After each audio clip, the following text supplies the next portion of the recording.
Welcome, everyone, to another episode of my podcast, which still doesn't have a name yet, but we're getting there. We're getting there. And today I'm joined by the wonderful Carline Thompson Kelly, who we met online. And then we met in person on Sunday. Would you like to tell us a little bit about yourself, Carline? Well, as you've said, my name is Carline Thompson Kelly. I've been living in Ireland now. This year will make 20 years. I just give God praise because I'm so blessed. He's kept me for 20 years. I'm a nurse by profession. I'm also an entrepreneur. I own a baking business, which I've only started out with in Ireland, so I'm still in the process. I'm Amazing. also an author and I'm a researcher. I am a mother and a wife. Oh, And amazing. Yeah, go thank ahead. you. And I will never forget to say I'm a child of the living God. Yes, yes, I love that. So we met on Sunday at the first ever Black-owned market in Northern Ireland, and you were selling some of your goods. Would you like to tell us about that? So, about over a month ago, I decided to launch my business, which is baking and pastries, right? And Mhm. it's mainly, I mainly bake versatile and healthy products. So Mhm. at the moment, I'm basically baking banana bread because it's so versatile Yeah, and it's a very healthy product. Um, I am coming up with a lot of different, ideas that people are fascinated by, and they're like, "Oh my God, I've never even thought about avocado banana bread. I've never thought about guava banana bread." But I realized that baking with fruits is amazing and yeah, people are loving it. And I'm yeah, so thankful. I'm so grateful. Now, yeah, when I did launch the business, it was amazing because it wasn't a big launch, but people recognized the effort and the nuance of this new venture. And mhm, also I did launch my co-authored book, which is called Building Our Network, on the same day that I launched the banana bread business. So that was wow. that was just overwhelming. And since Yeah, then I've gotten a lot of support, which is amazing. And I look forward to success and yeah, for the business to continue to grow.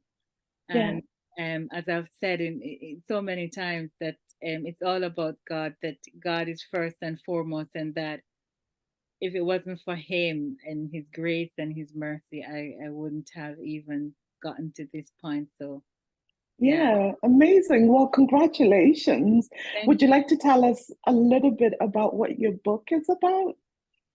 So, the book is co authored by myself and a lady called Susan Omalafe.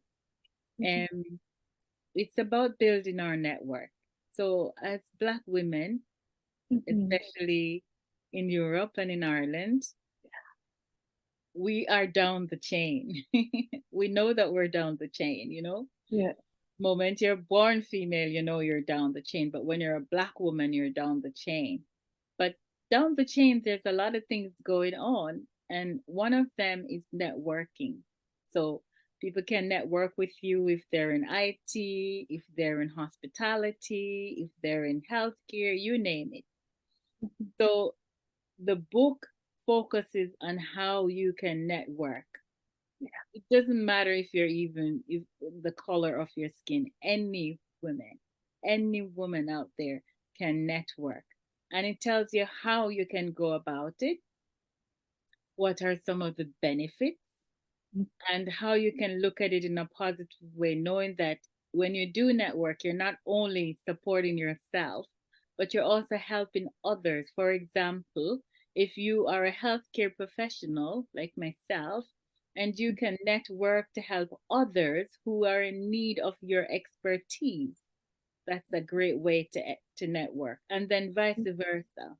So I'm looking at, for example, on Saturday, I asked questions of some of the women, the Black women who were way ahead of me in markets and products and so on, and got ideas from them. I networked, so I could hear their point of view, get a few advice, and said, okay, yeah, this is something I could do. So Yeah. that's what the book Amazing. was. And yeah, I love that. I really, really love that. I think we were born for community. We were never supposed to um, have this individualistic, society that we have now. We were always meant to be in community. But um, you know, I understand when people choose to do things by themselves because sometimes they've been hurt by the community that they were supposed to depend on. But I love now that there's a new emphasis in healthy community. There's a new emphasis. This morning, I was doing a talk about safe people, like who is a safe person to be around. And so we can still network, even when we're at the bottom of the barrel. We can still network with the other safe women, other safe minority. I don't like that word, but minority women, and we can find community within ourselves and acceptance, when other people might not necessarily do that for us. Um, so tell me a little bit about your journey to Ireland. How did you end up on the island of Ireland? So I'm Jamaican by birth. Was born in Jamaica is a small Caribbean island near to the United States of America. A lot of people think Jamaica is in Africa, but it's not. Um, so when I came to Ireland in 2003, I was a student in Jamaica. The majority of us who came to Ireland were students. So we came on the program called USIT, right? So in Jamaica it was called Joyce, but here it's called USIT. So some people might be familiar with USIT. It's like a work and study program. It's like the J1 where the Irish would go to America and vice versa. Yeah, So when we came in 2003, it was, oh my gosh, a really big deal because we all got culture shocked, you know, yeah, um, especially for me because I grew up in such a loving family, and then all of a sudden I was on my own and in a cold country with and the food and the people and everything was just so different. So the culture shock was huge. And the start, when we did start out, it was really, really difficult. I was in Cork for a while. Actually, I was in Tipperary, then I was in Cork, and then I came back wow, to Dublin. When I yeah, came back to Dublin, yeah, I decided to go to college. So yeah, I um, admitted myself into a private college, which I yeah, studied there for 3 years. And then after studying there for 3 years, I decided to go to Trinity College, the whole CAO process and all that. yeah, And I was yeah. successful. And in Trinity College, I did my nursing degree. Okay, Trinity graduate. Yeah, I did my nursing degree. And just before I finished my nursing degree, I then put myself into a master's, which Yeah. I was successful as well. And What then was your master's in? it was in um, intellectual disability studies.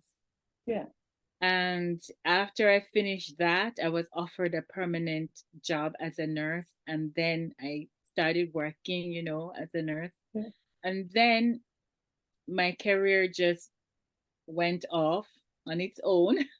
yeah, A lot of bumps in the road, ups and downs, and you name yeah, it. And then last year, actually year before last year when COVID hit, yeah, it was intense. The hours of work was too much. I'm So I sure. decided for my own mental health and well-being to Yeah, reduce my hours. So I yeah, reduced my hours to 8 hours a day, which yeah, was amazing for me. And but then I had so much time on my hand. I'm like, oh my God, what am I gonna do?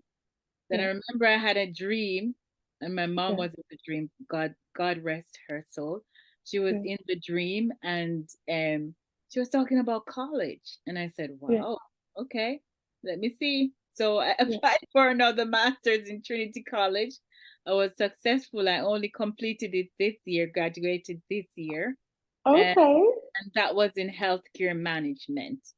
Wow. And I really love education and I love research. So Yeah, these are things I use as well as building blocks for myself, yeah. And So are you teaching now with that second master's or I'm actually not teaching. I'm still okay, working as a nurse, as and a I'm at the nurse? Yeah, same level. I'm at the same level as a nurse. And it's okay. funny because you and I probably know why, but We know why. but Have you? a lot of people outside might not understand it. So Yeah. it's quite difficult for people of color, especially women of color, to Hmm. be in high ranking positions in Yeah. Ireland. Yeah. And even though I've tried and failed, and I will not Yeah. stop, I will never stop trying, but I Yeah. know my worth and Yes. I know my potential, Yeah. and it's never going to stop me from excelling or achieving. At the Yeah. moment, whenever I know I have a blockage in front of me, I just keep praying and I said, God, Mhm. you know what? Mm, you're trying to teach me that Yeah. your plans for me is Yeah. good and my Yeah. plans are not the same as your plans. And then you're also trying to teach me, God, to wait because you will put me in the best place possible when it's in your timing. So that's what keeps me humble and that's Going. what keeps me going.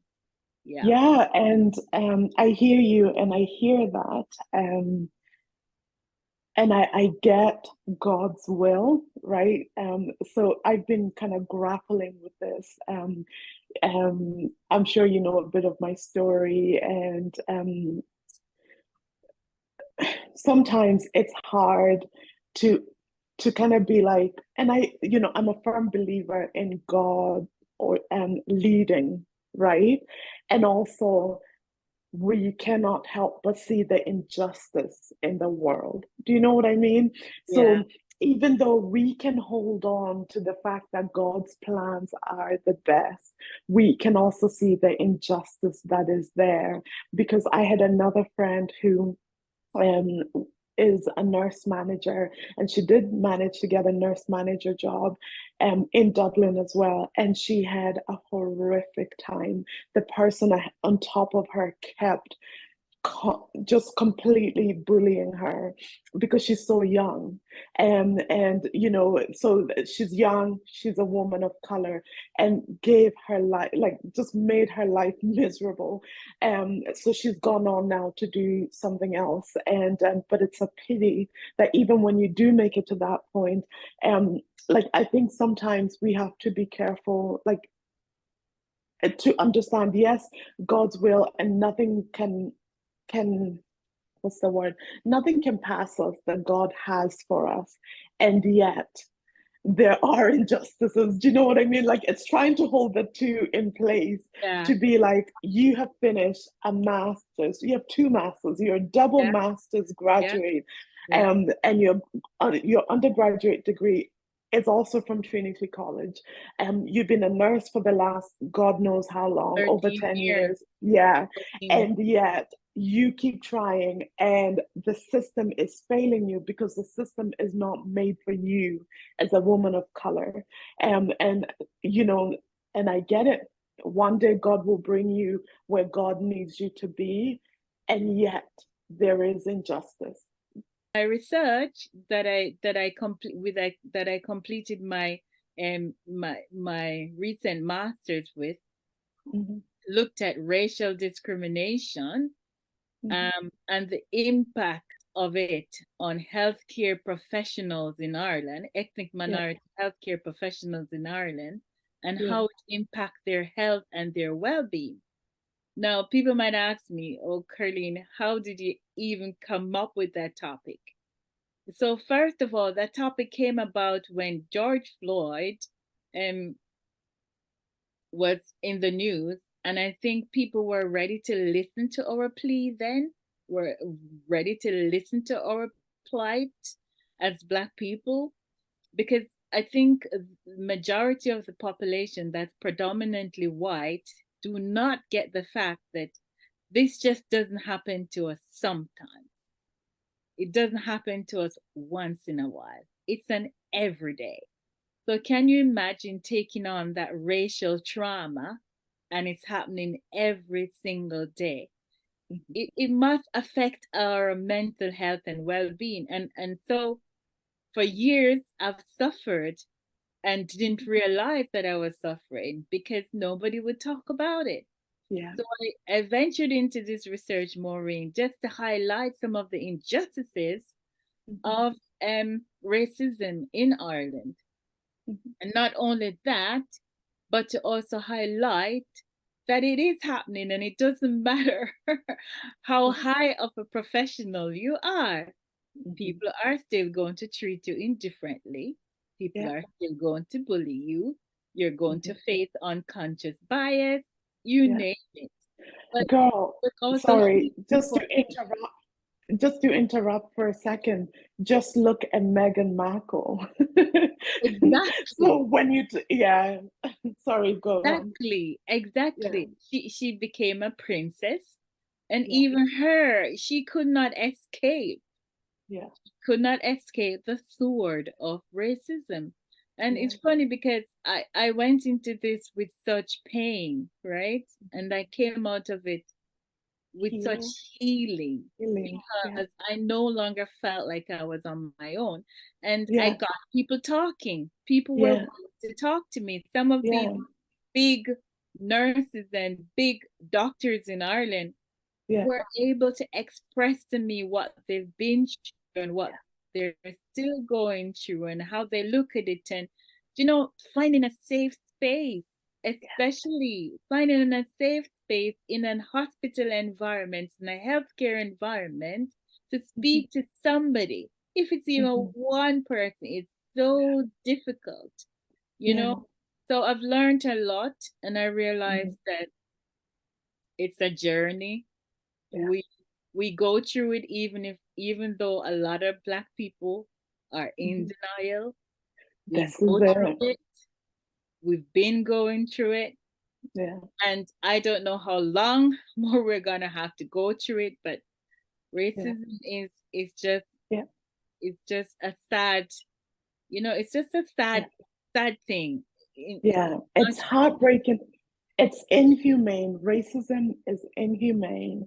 And not only does it dehumanize the people going through it, it dehumanizes the people doing it. ex- And if we are to look at the situation in Palestine at the moment and Israel, like the dehumanization on both sides, the people, not I do not what's the word? I do not support Hamas and what they have done. And yet we can see the damage that has been caused since the 1940s, 50s, on one side, to one side. And not only does that dehumanize the Palestinian people, it dehumanizes the Israeli people as well.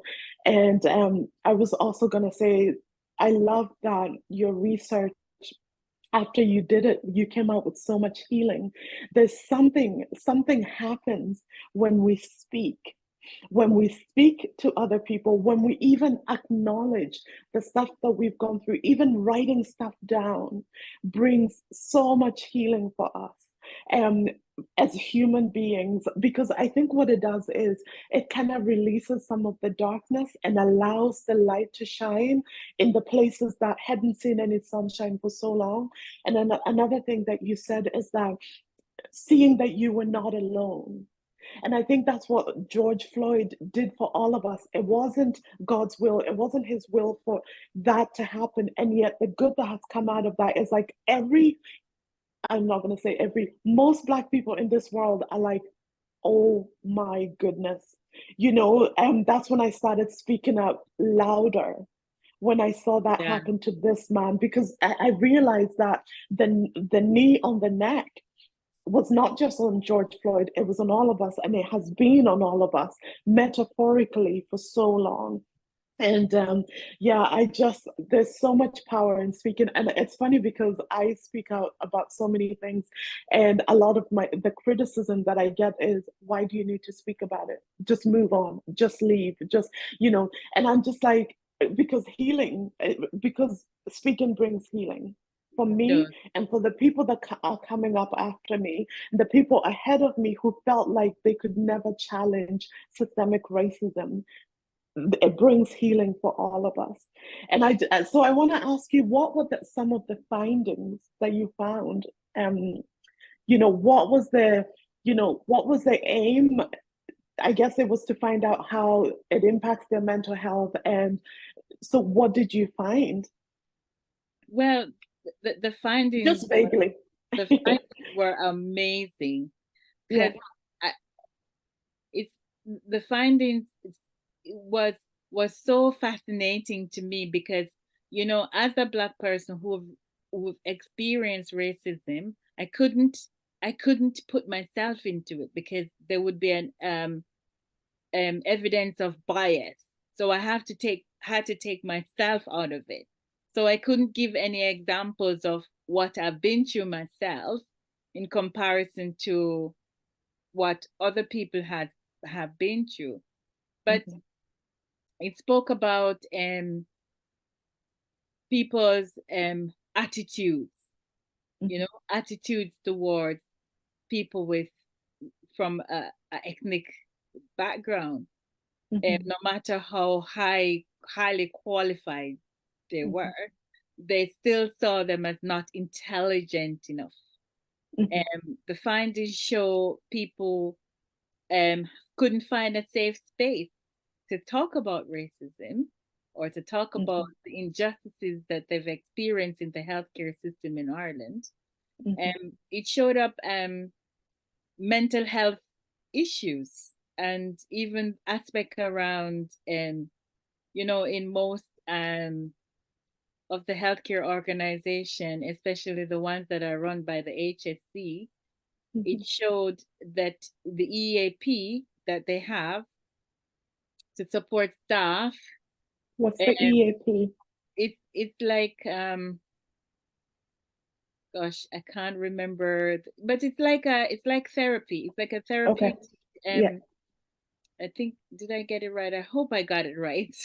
Yeah. But it's like an offer of about six sessions of therapy to support Mhm. staff. Doesn't Yeah. it doesn't matter what topic it is or what the Mhm. issue you're going through at all, but Mhm. it's there to support staff. And it was fascinating that people spoke about not benefiting from it in any way, shape, or form because the people who they're speaking to are their oppressors, the same oppressors that are oppressing them. It's the same oppressors now they have to go and talk to about the oppression. So they Yeah. did not find that helpful. Mhm. Also, people suffered not only discrimination on the form of their education, also discrimination in the sense of their money. Monetarily, they suffered because their colleagues or counterparts who are Irish were getting far way more um, than pay than they did, or they were getting. And even when they challenged it, they came upon issues. It's wide. The findings were so wide, but Mhm. relatable. Yeah. Relatable to everything that's going on here in Ireland and outside of Ireland as well. Ireland is Yeah. just it's just one. of the places, you know, Yeah. that That upstairs. I would like to say that I'm surprised with the findings, but I'm not surprised. My first degree was in clinical physiology, and yeah, I had one time I had a patient come in and they looked at me and they're like, "So you're doing this test?" And I was like, "Yeah." And I was very brave back then. And I just asked nicely and I said, "Oh, why?" And they went, um, and then they said, "Oh, because you're so young." But I knew it's because it wasn't because I was so young. It didn't matter how qualified you were. There was always somebody doubting you. And then another, I would always get patients saying to me, "You're very lucky to have this job," but they would never say it to my colleagues. Like, why was I lucky? So stuff like that. And then obviously, the I worked in a department where there was a lot of triangulation, and yeah, it was just I just remember I still get annoyed. Like I haven't worked in that profession for many years, and I still, when I think about this particular person who was always late and always left early to go play tennis or something like that, sitting me down in their office to tell me that I was slacking when and I was tearing, when you're going through an injustice and you're sitting there going, I can't say anything because I don't want to lose this job. And yet I'm looking at them and looking at myself and being like, slacking? Like me? And because I lived the closest to the job, I would often get called in. I did sleep studies and I would often get called in to come and fix the wires if they fell off a patient in the middle of the night and I was slacking. So yeah, it's just so I've I been love, there, Maureen. I've been there. huh? I get you. Yeah, it's I really, crazy. really get you. Yeah, And it's funny because I realized that I internalized a lot of this hurt, a lot of this pain, and it affected me in a lot of negative ways. And the research also showed that some of these doctors and nurses express that they find it hard to sleep, hard to cope. It affects their family, and some of them are ill now because of it, or have been out of work on sick leave and then been discriminated because they're out on sick leave, which they're entitled to by law.